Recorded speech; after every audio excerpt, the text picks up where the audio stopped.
Hello friends, जय श्री राम, जय बागेश्वर धाम, जय सिद्धेश्वर धाम सरकार की। स्वागत है आप सबका मेरे इस नए वीडियो में। फ्रेंड्स, इस वीडियो में मैं आप सबके लिए सिद्धेश्वर धाम की एक और जानकारी लेके आया हूँ कि जो लोग सिद्धेश्वर धाम पहली बार आ रहे हैं, सिद्धेश्वर धाम आना चाहते हैं, तो उनके लिए अर्जी बांधने का क्या नियम है, अर्जी कैसे बांधना है। बागेश्वर धाम तो कई लोग जा चुके हैं, तो बागेश्वर धाम का तो उनको नियम पता ही है।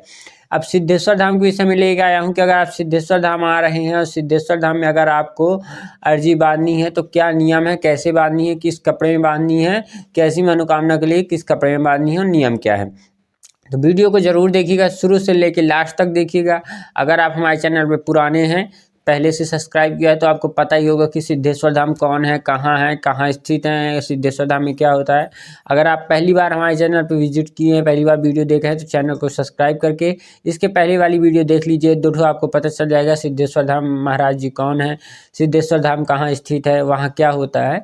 तो चलिए अब शुरू करते हैं, बताते हैं कि सिद्धेश्वर धाम पे अर्जी बांधने का क्या नियम है। तो देखिए, जैसा कि बागेश्वर धाम में नियम है कि अर्जी बांधने से पहले लहसुन प्याज का त्याग करना होता है, वैसा ही सिद्धेश्वर धाम का नियम है कि अर्जी बांधने से पहले आप लहसुन प्याज का त्याग कर दीजिए तो ज़्यादा अच्छा है। तभी मनोकामना पूरे होने के थोड़ा ज़्यादा संभावना बढ़ जाती है। बाकी मनोकामना पूरे होना या ना होना वो तो हनुमान जी बालाजी के हाथ में होता है। तो आप सब अगर अर्जी बांधने के लिए आ रहे हैं सिद्धेश्वर धाम, तो आपको लहसुन प्याज मांस मदिरा आदि का त्याग करना होगा, तभी आप अर्जी बांधिए। तभी अर्जी बांधने का कोई मतलब निकलने वाला है। नहीं तो ऐसे तो कितने आते हैं अर्जी बांध जाते हैं, सबकी मनोकामना पूरी नहीं हो पाती। नियम का पालन करना बहुत जरूरी है। नियम का पालन करेंगे तभी आपकी मनोकामना पूरी होगी। अर्जी बांधने के लिए किस कपड़े में कैसी अर्जी बांधनी है, तो वही है सेम प्रोसेस जैसे कि बागेश्वर धाम पे आपको लाल कपड़े में बाधाएं दूर करने के लिए बांधते थे, नौकरी जॉब बिजनेस है ना, इस सब के लिए। काले कपड़े में भूत प्रेत बाधा वाले, पीले कपड़े में शादी वाले, है ना। तो यही सब कुछ सेम है, जैसे कि सब कुछ बागेश्वर धाम में आप अर्जी बांधते थे, जिस कपड़े में बांधते थे, जिस मनोकामना को लेकर, वैसे ही यहाँ बांध सकते हैं। यहाँ का भी वही नियम है, क्योंकि भगवान तो एक ही है, चाहे वहाँ हो चाहे यहाँ हो। अगर आप सिद्धेश्वर धाम नहीं आते, बागेश्वर धाम आपके यहाँ से पास पड़ता है, तो वो भी आपके लिए अच्छा है। और अगर आप सिद्धेश्वर धाम में बागेश्वर धाम नहीं जा पाते, बागेश्वर धाम आपके लिए दूर है, तो आप सिद्धेश्वर धाम आ सकते हैं। मैं फ्रेंड से बहुत दिनों से जुड़ा हुआ था बागेश्वर धाम से, लगभग 2-3 साल हो रहे हैं मुझे बागेश्वर धाम से जुड़े हुए। लेकिन हमें बागेश्वर धाम बहुत ज़्यादा यहाँ से दूर पड़ जाता था, 150 किलोमीटर पड़ जाता था। 3-4 घंटे गाड़ी चला के जाना फिर आना, तो बहुत ज़्यादा थकावट हो जाती थी। तो हनुमान जी ने बहुत अच्छा हम लोग के लिए रास्ता निकाला कि पास में ही एक हनुमान जी की मंदिर मिल गई सिद्धेश्वर धाम के नाम से। है तो मंदिर कई, लेकिन जो बालाजी में बागेश्वर धाम में मंदिर है, उस टाइप की मंदिर आप अपने सतना में एक और मिल गए हैं धाम, सिद्धेश्वर धाम नाम से। तो अगर आप लोग आना चाहते हैं, आपके यहाँ से बागेश्वर धाम की दूर है, बागेश्वर धाम नहीं जा सकते भीड़ भाड़ के चक्कर में, तो आप सिद्धेश्वर धाम आ सकते हैं। सिद्धेश्वर धाम बहुत अच्छा स्थान है, तीर्थ स्थल के रूप में वो भी एक दिन जाना जाएगा, क्योंकि वहाँ भी सेम टू सेम पूरे बागेश्वर धाम के जैसे ही दरबार लग रहा है, उसी तरह पर्चे बन रहे हैं, उसी तरह भक्तों की मनोकामनाएं पूरी हो रही हैं, उसी तरह पेशी करने भक्त आते हैं, उसी तरह अर्जी बांधने भक्त आते हैं। तो अगर आप लोग भी आना चाहें, बागेश्वर धाम नहीं जा सकते हैं, तो आप लोग सिद्धेश्वर धाम आ सकते हैं। जो भी लोग जबलपुर साइड से आ रहे हैं, या तो और ना महाराष्ट्र और आठ साइड से, तो अगर उनके लिए बागेश्वर धाम सही पड़ता तो बागेश्वर धाम जा सकते हैं। सिद्धेश्वर धाम हमारे ख्याल से तो वैसे बागेश्वर धाम जाने के लिए बहुत कम स्थानों से ट्रेन मिलती है, क्योंकि बागेश्वर धाम में सिर्फ 2 स्टेशन है, खजुराहो और छतरपुर।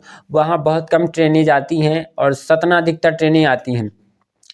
तो मैं तो सभी भक्तों से यही कहना चाहूँगा कि अगर आप बागेश्वर धाम जाने के लिए सतना में उतर रहे हैं, सतना रेलवे स्टेशन में उतर रहे हैं, तो मैं बागेश्वर धाम जाने को मना नहीं करूँगा बिल्कुल भी। लेकिन मैं ये कहूँगा कि बागेश्वर धाम जाने से पहले एक बार आप सिद्धेश्वर धाम के दर्शन करते हुए भी बागेश्वर धाम जाइए, तो और भी अच्छा रहेगा और भी बेहतर रहेगा। और नहीं कर पाते जाते समय, तो आते समय करिए कि अगर आप सतना से ही लौट रहे हैं, तो बागेश्वर धाम जाते जाते जब लौट रहे हैं सतना साइड, तो एक बार सिद्धेश्वर धाम महाराज जी के भी दर्शन कीजिए, सिद्धेश्वर धाम के हनुमान जी भी दर्शन कीजिए, अवश्य आपकी मनोकामना पूरी होगी। और पूरी देखिए सेम प्रोसेस वही है, भगवान एक हैं, चाहे बागेश्वर धाम के बालाजी हों चाहे सिद्धेश्वर धाम के हनुमान जी हों, दोनों सेम हैं, ऐसा कुछ भी नहीं है। कई लोगों का सवाल आया मेरे पास कि अगर हमने बागेश्वर धाम पे नारियल बांधी है तो हम सिद्धेश्वर धाम पे नारियल बांध सकते हैं कि नहीं बांध सकते। तो देखिए ऐसा है कि आप जब अपने घर में पूजा करते हैं तो आपकी पूजा स्थान में कई भगवानों की फोटो रहती है। आपने शंकर जी की पूजा की और अपनी मनोकामना मांगी, फिर आप दूसरे प्रभु श्री राम की पूजा करते हैं तो उनसे क्या वो मनोकामना नहीं मांग सकते हैं? तो ऐसा कुछ भी नहीं है। अगर आप बागेश्वर धाम में अपनी अर्जी बांधे हैं, पेशी करते हैं, तो आप साथ में सिद्धेश्वर धाम भी आ सकते हैं, पेशी कर सकते हैं, अर्जी बांध सकते हैं, पर्चा बन जाए तो वहाँ की भी पेशी कीजिए। आप दोनों जगह की कर सकते हैं या दो में से एक किसी जगह का कर लीजिए जो आपके यहाँ से पास पड़े। मैं तो ये कहूँगा कि देखिए जो बागेश्वर धाम पेशी करने जाते हैं, जिनके लिए बागेश्वर धाम दूर है, वो बागेश्वर धाम नहीं जा सकते तो वो सतना की संगमा जाएं, सिद्धेश्वर धाम जाएं। भगवान तो सेम ही है, चाहे आप वहाँ पेशी करने जाए चाहे यहाँ पेशी करने जाए, भगवान तो देख ही रहे हैं ऊपर से। तो आपकी मनोकामना बस पूरी होगी कि चलो ये कहीं आ रहा है भक्त, पेशी कर रहा है, अर्जी लगा रहा है, तो मनोकामना जरूर पूरी होगी, क्योंकि दोनों सेम ही हैं। मैंने पहले भी वीडियो में बताया कि बालाजी का बाल रूपी हनुमान जी ही थे और हनुमान जी स्वयं हनुमान जी ही हैं। तो आप कहीं भी जाइए आपकी मनोकामना पूरी होनी ही है, चाहे बालाजी जाइए, बागेश्वर धाम जाइए, चाहे संगमा जाइए। आपने सुना होगा बागेश्वर धाम के जो गुरु जी हैं उन्होंने एक कथा में बताया था कि जो बागेश्वर धाम के बालाजी हैं और जो सालासर के बालाजी हैं वो दोनों एक हैं, दोनों सेम हैं। तो ऐसा नहीं कि जो भगवान एक जगह है तो दूसरे जगह नहीं होंगे। भाई कई कथाओं में आपने सुना होगा, देखा होगा कि भगवान कण कण में है, हर एक स्थान में भगवान है। अभी हम एक रील देख रहे थे इंस्टाग्राम पे, तो अनिरुद्धाचार्य जी जो महाराज हैं, कथावाचक हैं, भागवतचार हैं, उनकी वीडियो आई तो एक लेडीज ने सवाल पूछा कि आप कहते हैं कि भगवान कण कण में रहते हैं, तो जो नाली के कीड़े रहते हैं तो क्या उससे भगवान रहते हैं? तो अनिरुद्धाचार्य जी महाराज जी के जवाब था कि भगवान जो नाली का कीड़ा होता है उसके अंदर भी भगवान वास करते हैं, मलमूत्र का जो कीड़ा होता है भगवान उस पर भी वास करते हैं। तो ये सही है। देखिए भगवान हर एक स्थान पे हैं, आप कहीं भी जाइए, अगर आपकी मनोकामना पूरी होनी है तो कहीं से भी हो सकती है। अगर आप नियम का पालन कर रहे हैं, सच्चे मन से जा रहे हैं, मन में कोई दुर्गुण नहीं है, गलत सोच के नहीं जा रहे हैं कि वो ढोंगी हो, पाखंडी हो, वहाँ आराम लगता है कि नहीं। सबसे पहले तो सभी भक्तों से ये निवेदन है हाथ जोड़ के कि आप लोग ये सोच के भी कहीं ना जाइए कि क्या पता वहाँ से आराम लगता है कि नहीं लगता, क्या पता वहाँ मनोकामना पूरी होती है कि नहीं होती, क्या पता वहाँ फायदा होता है कि नहीं होता। ये सोच के आप बिल्कुल मत जाइए। आप ये सोच ही जाइए कि हमको दर्शन करना है, बाकी जो होगा तो होता रहेगा, वो भगवान की मर्जी है। आपके कहने या आपके बोलने से कुछ नहीं होना है। अगर आप बागेश्वर धाम जा रहे हो, ठीक है, आप 21 नहीं 31 41 51 बार, जितने बार आपकी इच्छा उतने बार गए, आपकी मनोकामना पूरी नहीं हुई। कई ऐसे बागेश्वर धाम में हैं, आप जाएंगे तो आपको मिल भी जाएंगे भिड़काने के लिए, भाड़ने के लिए कि अरे कुछ नहीं होता, बागेश्वर धाम में हमें इतने बार आ चुके, कुछ नहीं हुआ। तो देखिए जिसकी मनोकामना पूरी होनी होती है, एक बार में मनोकामना पूरी हो जाती है, किसी की 2 बार में हो जाती है, किसी की 5 बार में हो जाती है, किसी की होती ही नहीं है मनोकामना पूरी। तो जिसकी मनोकामना पूरी नहीं होती उसको, इसीलिए उसकी मनोकामना पूरी नहीं होती जो ये काम कर रहा है कि अरे वहाँ कुछ नहीं है, वो भी यही सोच के आया होगा कि चलो देखते हैं है कुछ की नहीं है। भाई भगवान के स्थान जा रहे हो, हम कह रहे हैं तुम बागेश्वर धाम के गुरु जी से न मिलो, सिद्धेश्वर धाम के गुरु जी से न मिलो, लेकिन बालाजी से मिलो, सिद्धेश्वर धाम के हनुमान जी से मिलो, तो आपकी मनोकामना जरूर पूरी होगी। आप ये सोच के मत जाओ कि हाँ ढोंग होगा, पाखंड होगा। अरे होगा तो वो उनको भगवान सजा देंगे, आप तो मत सजा भुगतो। आप तो अपना मुंह खराब ना करो बोल के, आप गलत चीज़ बोल रहे हो, आपको भगवान है ना, वो चीज़ मत करो। आप जाना चाहते हो तो जाओ, लेकिन ये सोच के मत जाओ कि भाई वो जो बाबा हैं तो सही है कि नहीं है, फ्रॉड है कि फर्जी। आप ये सोच जाओ कि बाबा हो चाहे जैसे भी हो, लेकिन हमारे जो वहाँ भगवान है वो सही है, वो रियल के भगवान है। उनको ये मत समझो कि पत्थर है भैया, उनके अंदर प्राण प्रतिष्ठा जैसे अभी राम मंदिर में हुई है तो उनकी हुई है कि नहीं हुई है। शंकर जी का पाथर होता है उसकी इंसान पूजा करता है, घर में रख के करता है, तो क्या आपने उनकी प्राण प्रतिष्ठा की थी, उनमें प्राण फूके थे, लेकिन फिर भी आप पूजा करते हो। तो अपने अंदर सुधार लाइए, मनोकामना आपकी जरूर पूरी होगी।